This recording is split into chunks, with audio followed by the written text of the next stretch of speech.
Saya mau tanya tentang ruqyah. Saya sudah ngikuti ruqyah 4 kali, tapi sampai sekarang belum bisa keluar juga jinnya.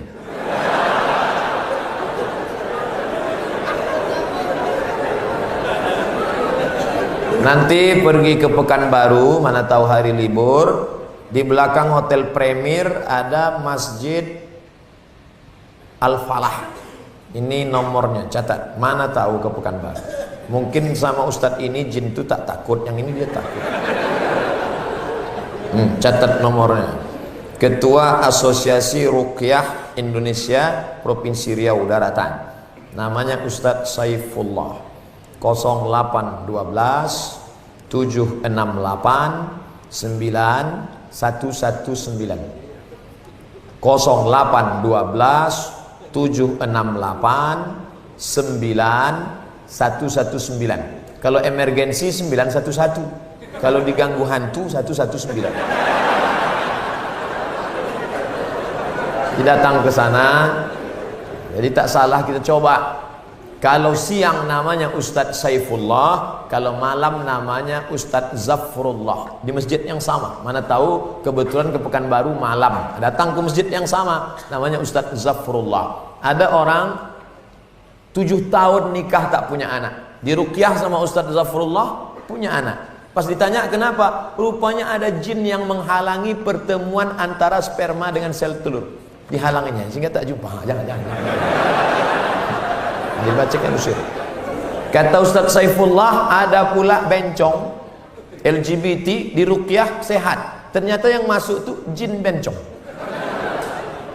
Jadi saya tanya, Ustadz, jadi ada jin tuh bencong? Ada, kata dia. Itulah yang dimasuk ke dalam. Itu.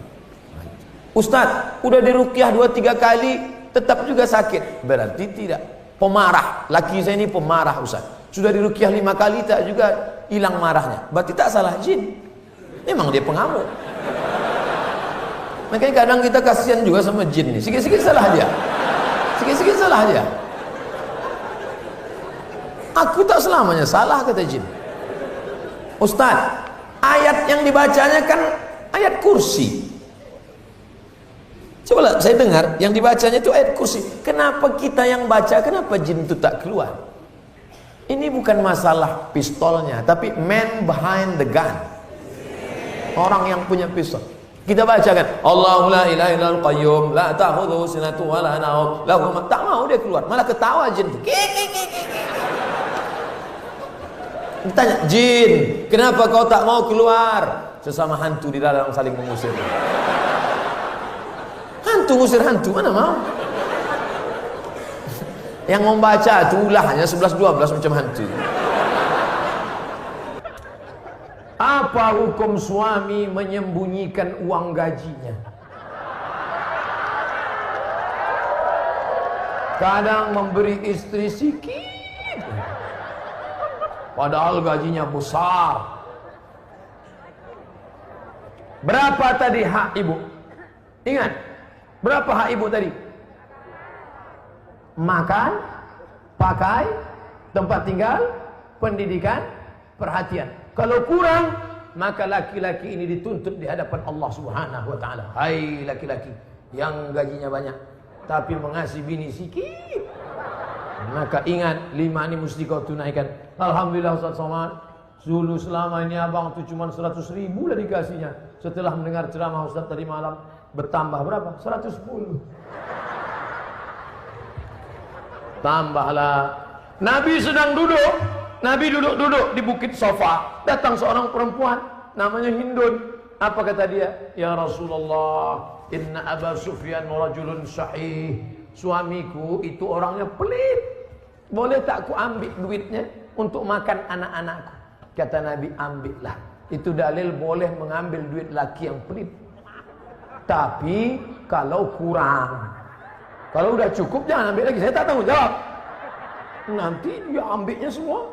Pas ditanya, kenapa kau ambil? Kata Ustaz Somad tadi malam. Misalnya standar di sini sebulan 3 juta. Laki cuman mengasih 1 juta. Maka ibu boleh ambil 2 lagi. Kenapa? Karena itu keperluan. Begitu dalam riwayat tentang Hindun mengadu Abu Sufyan rajulun syahid, pelit. Saya ingin bertanya Ustadz, bagaimana Islam memandang seorang yang mengagumi, mencintai pasangan orang lain?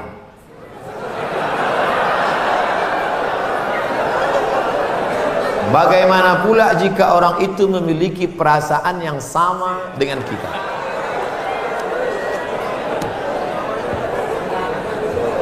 Hidup ini ada pilihan, ada keterpaksaan. Hidup ini ada pilihan, ada keterpaksaan. Saya mau ceramah antara duduk dan berdiri. Pilihan atau keterpaksaan? Pilihan. Ustadz mau duduk atau berdiri? Saya pilih berdiri. Kenapa Ustadz pilih berdiri? Menunjukkan bahwa saya masih muda, masih sehat. Antara minum atau tidak minum, pilihan atau keterpaksaan? Pilihan. Minum atau tidak, terserah saya. Mau saya minum, mau tidak, itu pilihan saya. Nah, masalah cinta. Cinta itu pilihan atau keterpaksaan? Cinta tidak pilihan. Cinta adalah keterpaksaan. Oleh sebab itu maka kadang kita tengok orang ganteng bininya buruk. Kenapa? Terpaksa. Cinta tak bisa memilih. Ketika dia rasional, dia tidak cinta. Maka ketika kita senang dengan orang, kadang kita pun tak tahu alasannya. Kenapa kita tiba-tiba senang dengan orang? Nah, cinta tidak bisa memilih. Ketika kita suka dengan orang, apakah kita berdosa? Tidak.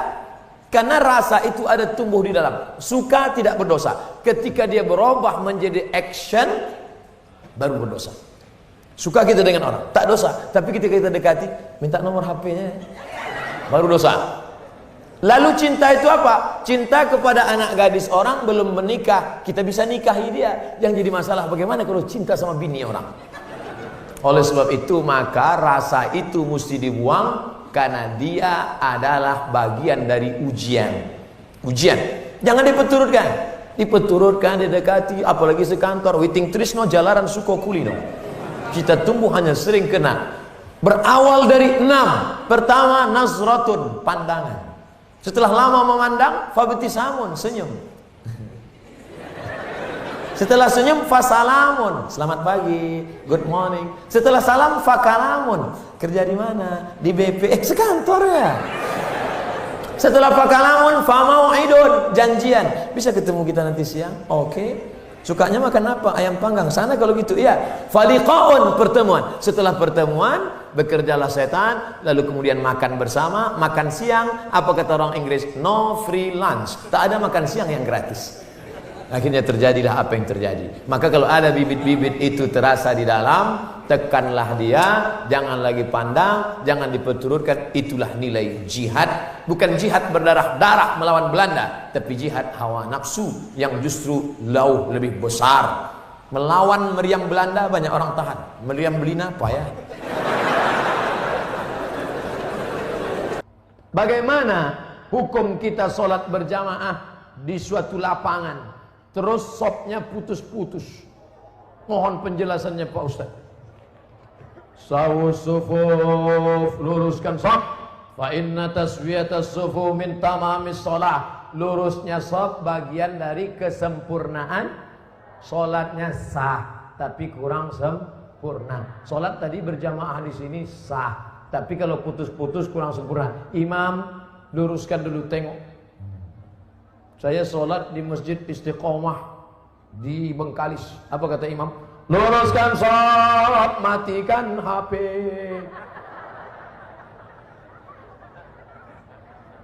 Ada pula di masjid lain, luruskan sholat, angkat kaki celana. Ada pula di masjid di Dumai lain lagi, luruskan sholat, simpan batu cincin. Saya tanya, Pak Imam, kenapa lain ini? Iya Pak Ustaz, batu cincin ini buat orang tak khusyuk. Waktu tasyahud tengok, sudah ada ini.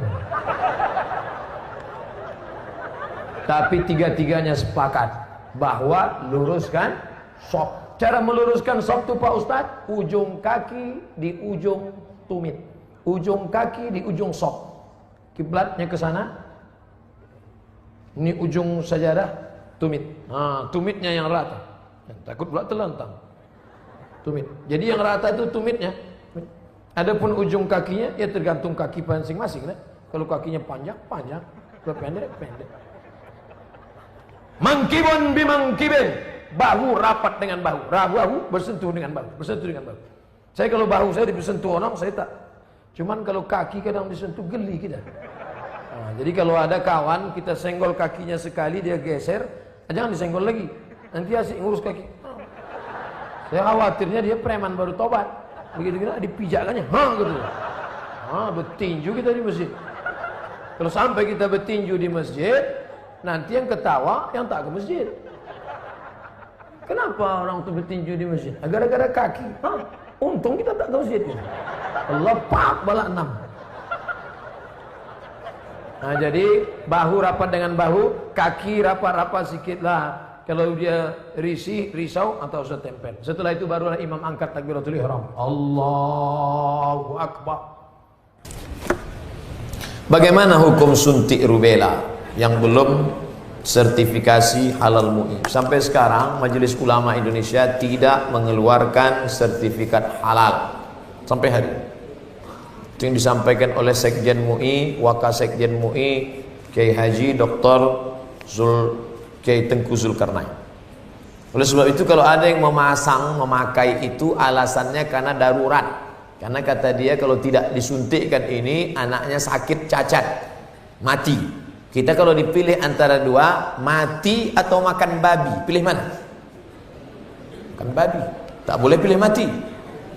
Masuk ke dalam hutan, pilihan cuma dua, mati sama makan babi. Kau pilih mati atau makan babi? Aku mati aja lah, tak boleh. Mesti makan babi. Ambil kecap, colek-colek babi itu.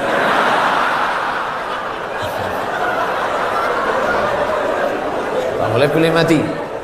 Nah, jadi kalau bapak ibu takut anak itu cacat, sakit, dipakainya hukum darurat itu. Ustadz Somad, saya tanya emak saya ini orang kampung. Mak, aku dulu waktu kecil ada disuntik cacar, suntik ini. Enggak, kau dari kecil tak pernah disuntik. Asal datang dokter puskesmas, kularikan kau ke hutan. Sampai sekarang saya hidup, tak ada sakit. Pernah ada trapel ngajak saya umroh. Ustadz, kapan Ustadz ada kosong mau suntik? Kalau kalian mau berangkat, berangkat. Tapi aku terus terang tak bisa suntik. Kalau tak dapat visa Pak Ustadz, saya tak berangkat. Sampai hari H saya tak suntik. Tak bagaimana ceritanya mereka dapat visa, berangkat. Katanya kalau tak suntik sakit mati. Tak mati. Tapi ini tak bisa jadi hukum. Saya tak mati, yang mendoakan saya banyak. Nah, sebanyak ini mendoakan. Mana mumpan kuman-kuman virus-virus? Pak Ustadz, berdosa tak kita memarahi ibu? Alasannya ibu keluar rumah tak menggunakan hijab. Oh, tak boleh nak. Mentang-mentang kau sudah pengajian, lalu kau panggil emakmu, mak sini sebentar. Assalamualaikum warahmatullah, neraka jahanam. Bukan begitu caranya. Wa in jahadaka ala an tusyrika bima laysa laka bihi ilmun. Kalau emak bapakmu memaksamu untuk mempersekutukan aku, fala tuti'huma, jangan kau patuhi dia. Tapi untuk melawan tetap tak boleh. Wa sahibhuma fid dunya ma'rufa, tetaplah bergaul dengan jangan kalian yang menasihati dia.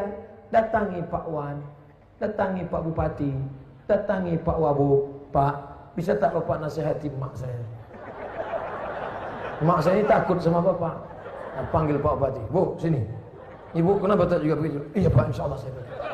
Gitu. Jadi mulutnya mulut mereka, pesannya dari kita. Jangan kita ngomong. Kita sebagai anak tidak pernah bersar di hadapan orang tua kita.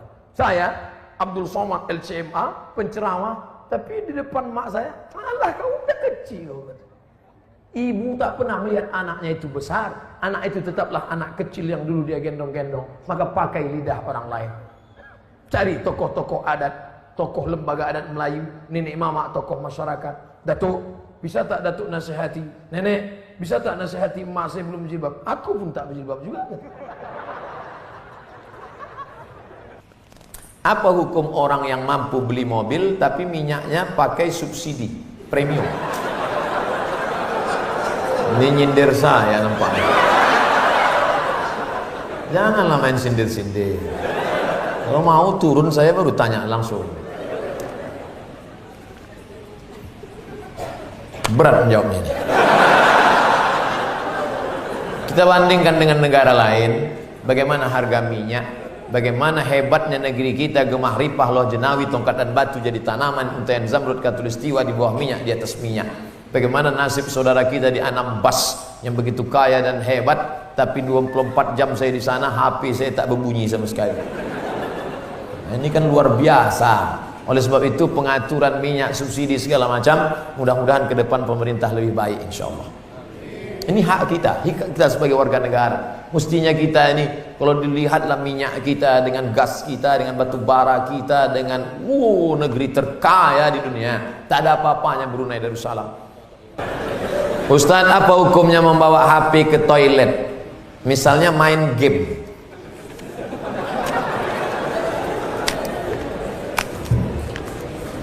Ada orang buang air besar sambil main game. La ilaha illallah Muhammadur Rasulullah. Fokus sajalah di satu pekerjaan. Tahu salah yang lain. Pak Ustadz, saya mau nanya, apakah orang yang bertato itu tidak diterima sholatnya? Ada orang pakai tato, apa tulisan tatonya? Orang yang bertato tidak diterima sholatnya.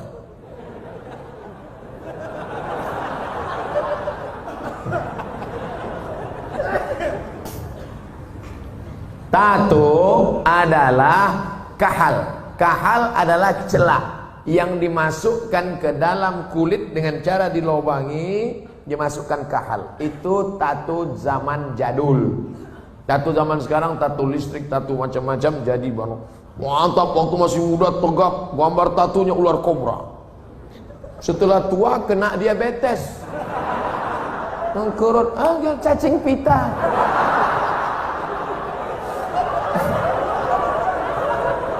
Sebelah kanan gambar burung gagak yang sedang ingin terbang menangkap serigala. Tiba-tiba karena sudah tua, kurus, keriput, gambar burung puyuh. Dulu preman tengik, sekarang tobat. Nah, apakah setelah tobat dia perlu menyetrika tatunya? Tobat, sekarang ada cacing pita, mau disetrika lurus. Maka saudara-saudaraku yang sudah bertato tidak perlu menyetrika tatonya, wuduknya sah, air wuduknya masuk, sudah dikaji oleh para ulama, tidak perlu membuang tatonya. Hanya saja kalian yang dulu mantan-mantan petato perlu membuat komunitas tato tobat, KTT. Disangka orang konferensi tingkat tinggi. Ternyata komunitas tato tobat. Yang nggak punya tato nggak boleh masuk. Ada yang tatonya seperti Yakuza, ada bertato semua, ada sebelah mukanya tato semua isi. Tiba-tiba ada satu pesertanya nggak punya tato. Loh, sampai nggak ada tato kok bisa ikut? Ternyata tatonya cuma satu tai lalat. Dulu pengen jadi Rano Karno, nggak jadi. Dulu, sama-sama dulu kan ada anak-anak muda ingin jadi Rano Karno, disuntik, ambil jarum, tusuk, kasih spidol. Ustaz kok tahu? Saya dulu nyoba juga. Nggak jadi. Nah, bagi yang belum punya tato, jangan buat tato. 5. La'anallahul wasimat, Allah melaknat yang tukang buat tato. Wal mutasimat, minta buatkan tato. Wal mutanammisat, yang mencabut. Ini alis atau bulu mata? Alis, mencabut alis. Ini jangan dicabut. Ini mau nikah, wah dicabut, cabut. Gak mempan cabut, dicukur. Wah, hilang. Tukang buat tato, minta buatkan tato, mencabut bulu mata, alis mata. Wal mutafallijat, mengotak-atik gigi. Gigi sudah bagus, dia otak-atik, kecuali giginya memang enggak wajar. Setiap melihat dia senyum, pingsan 3 orang. Hai, pingsan. Itu boleh pakai kawat. Dulu seingat saja kawat itu kan untuk pagar. Sekarang gigi pakai kawat. Hari Senin ungu, hari Selasa merah, Hari Rabu pink, setiap ketemu. Itu nggak boleh, mubazir, sakit. Pokoknya merubah yang nggak wajar jadi wajar, boleh. Merubah yang nggak normal jadi normal, boleh. Tapi yang sudah normal jadi abnormal, nggak boleh. Nah, oleh sebab itu yang bertato, kalau ada imam kita bertato, nggak usah dipermasalahkan. Nanti selesai sholat, ini sholat kita sah nggak ya? Nampaknya nggak. Pokoknya baik-baik semua. Kalau orang tua saya sebelum meninggal berwasiat kepada saya untuk pergi haji, apakah saya harus memenuhi wasiat itu apa tidak? Sedangkan saya belum naik haji. Bagaimana balasan? Dia wasiat aja gini. Duh, iki ono uang 50 juta. Nanti kalau saya meninggal, kamu harus menghajikan saya. Anak ini bolehkah menghajikan bapaknya? Boleh, dengan syarat dia haji dulu. Namanya badal haji.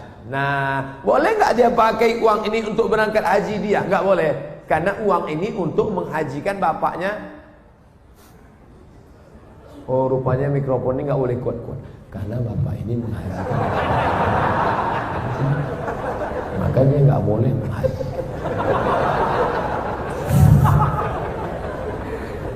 Jadi dia harus haji dulu, baru dia bisa menghajikan bapaknya. Dalilnya mana? Labbaik Allahumma subruma, labbaik Allahumma subruma. Aku menghajikan subruma, aku menghajikan subruma. Sampean kenes dulu. Come here for a moment. Sini sebentar. Kamu tadi menghajikan siapa? Menghajikan Subruma. Subruma itu siapa? Sedulurku. Aku menghajikan Subruma. Sampean wis haji apa ora? Urung. Haji dulu dirimu, baru hajikan orang lain. Nah, kebetulan nanti anaknya dapat uang, dia berangkat haji, bawa uang almarhum yang 50 juta tadi.